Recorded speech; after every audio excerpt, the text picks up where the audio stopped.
جب یہ لوٹ کر جا رہے تھے خندق کے واقعے میں تو اللہ کے نبی نے کہا تھا نا کہ اب یہ نہیں آئیں گے, اب ہم جائیں گے ان کے پاس, ہے نا. تو یہ پہلا موقع تھا کہ ابھی تک یہ لوگ حملہ کرنے آتے تھے, اس بار اللہ کے نبی نکلے تھے, جبکہ آپ کا مقصد حملہ کرنا نہیں تھا, آپ کا مقصد عمرہ کرنا تھا. آپ نکلتے ہیں, پتہ کرتے ہیں تو معلوم پڑتا ہے کہ کعب بن لؤی نے لوگوں کو جمع کر لیا ہے اور وہ آپ کو عمرہ کرنے سے روکنے والے ہیں. کیا کرنے والے ہیں؟ روکنے والے ہیں. قتال کریں گے, جنگ کریں گے, پر آپ کو اندر جانے نہیں دیں گے. اب اللہ کے نبی اپنے سفر کے اندر تھے. عصفان نام کی جگہ پر جب آپ پہنچتے ہیں اور آپ کو یہ خبر ملتی ہے, یعنی آپ قریب مکہ کے آس پاس آنے لگ جاتے ہیں, آپ کو یہ خبر ملتی ہے کہ یہ لوگ آپ سے جنگ کرنے والے ہیں, قتال کرنے والے ہیں, تو آپ کی جو عادت تھی, آپ کیا کرتے ہیں؟ مشورہ. آپ کیا کرتے ہیں؟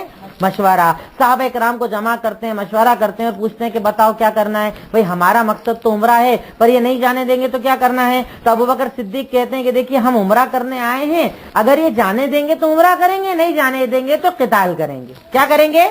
قتال کریں گے. بھئی ہم تو عمرہ کرنے آئے, ہمیں جانے دو, اور اگر نہیں جانے دیں گے پھر ہم کیا کریں گے؟ ان سے قتال کریں گے. آپ ان کے مشورے کو مان کر پھر بھی آپ حتی الامکان یہ کوشش کرتے ہیں کہ جنگ نہ ہو. کیا نہ ہو؟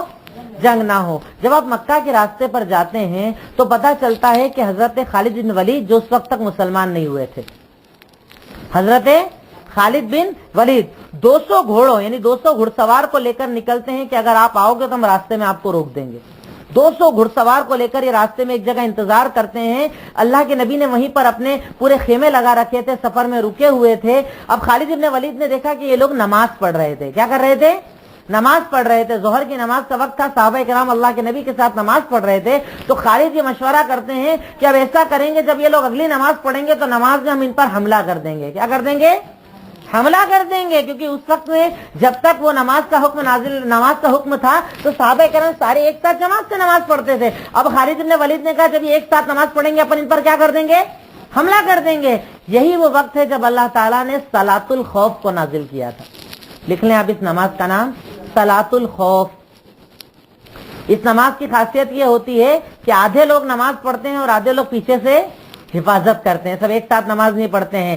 امام کے ساتھ آدھے پہلے نماز پڑھتے ہیں, امام کنٹینیو نماز پڑھتا رہتا ہے, یہ لوگ اپنا سلام پھیرتے ہیں اور پھر بعد والے آ کر بعد والے نماز پڑھتے ہیں. یعنی پورا قافلہ ایک ساتھ نماز نہیں پڑھتا ہے. پر آپ یہ سوچئے کہ خوف کے وقت میں بھی اللہ نے نماز کو چھوڑا. یعنی جب جنگ ہو رہی ہو, سامنے دشمن ہو, تب بھی نماز معاف نہیں ہے. اب عام حالت میں اگر کوئی سوتا اور چھوڑتا ہے تو کتنا بڑا گنہگار ہوگا. پر یہ وہ وقت تھا جب اللہ رب العالمین نے صلاۃ الخوف کا حکم نازل کیا, صحابہ کرام کی حفاظت کی. آدھے نماز پڑھو, آدھے رکے رہو, تاکہ خالد بن ولید آپ پر حملہ نہ کر پائیں. اب چونکہ اللہ کے نبی کا ارادہ جنگ کرنے کا نہیں تھا, آپ خالد بن ولید کے جب اس لشکر کو دیکھتے ہیں تو آپ راستہ بدل دیتے ہیں. کیا کرتے ہیں؟ آپ راستہ بدل کر تھوڑے اور الگ راستے پر چلتے ہیں. کیونکہ اگر آپ نقشے پر دیکھیں گے تو حدیبیہ جو ہے یہ مکہ مدینہ کے راستے پر نہیں آتا ہے. مکہ مدینہ کے راستے پر نہیں آتا ہے. یعنی اگر کوئی سیدھا سیدھا آئے تو راستے پر نہیں آتا ہے. اگر بہت زیادہ گھوم کر کوئی جائے تو حدیبیہ آتا ہے. اللہ کے نبی کا مقصد جنگ نہیں تھا, اس لیے آپ گھومتے گھومتے کس مقام پر پہنچ گئے؟ حدیبیہ کے مقام پر. کہاں پہنچ گئے؟ حدیبیہ کے مقام پر. اب آپ نے پڑاؤ ڈال دیا, وہاں پر قیام کر لیا, اس جگہ پر آئے, یہاں پر آپ رک گئے. اور آپ نے اس مقام پر پہنچنے کے کچھ پہلے ایک مقام وہ آیا تھا جس کو ہم ہاتھیوں والوں کا جگہ کہتے ہیں. واقعہ سنا آپ نے؟ ابرہا کا واقعہ سنا ہے؟ کعبہ گرانے آیا تھا. تو یہ جب حدیبیہ آپ جائیں گے نا تو راستے میں وہ جگہ بھی آتی ہے. تب اللہ کے نبی نے کہا, وہاں پر جب آپ گزرنے لگے تو آپ کی قصوہ جو سواری تھی وہ رک گئی. وہاں پر کیا ہو گئی؟ رک گئی, آگے ہی نہیں بڑھ رہی تھی. تو صحابہ کرام نے بولا کیا یہ ہو گیا ہے, اس کو کیا ہو گیا, اس کو کوئی بیماری ہو گئی ہے کیا؟ تو اللہ کے نبی نے کہا اس کو بیماری نہیں ہوئی, یہ وہ جگہ ہے جہاں پر اللہ نے ہاتھیوں کے لشکر کو روک دیا تھا. کس کو روک دیا تھا؟ ہاتھیوں کے لشکر کو. یعنی صحابہ کرام کو آپ نے وہ جگہ بتائی جہاں پر ابابیلوں نے ان ہاتھیوں کے لشکروں کے اوپر کنکریاں گرائی تھی. پھر وہاں سے آپ آگے بڑھے اور حدیبیہ کے مقام پر آپ نے پڑاؤ ڈال دیا. اب حدیبیہ کے مقام پر جب اللہ کے نبی پہنچتے ہیں, وہاں پر ایک پرانا حوض تھا. کیا تھا؟ کنواں بول دیں, حوض بول دیں, جس میں پانی بہت کم تھا. اب عرب کے اندر گرمی کی بڑی شدت ہوتی ہے. صحابہ کرام نے شکایت کی کہ اللہ کے نبی پانی کی بہت زیادہ کمی ہے, اب ہم کیا کریں, پانی کی کمی ہے. اللہ کے نبی نے اپنا ایک تیر نکالا اپنے ہاتھ سے اور نکال کر کہا کہ اسے لے جا کر اس کنویں میں ڈال دو. اللہ کے نبی کا یہ معجزہ تھا کہ وہ جب تیر اس کنویں کے اندر ڈالا گیا تو اتنا پانی ہو گیا کہ سب پیتے تھے, پھر بھی پانی ختم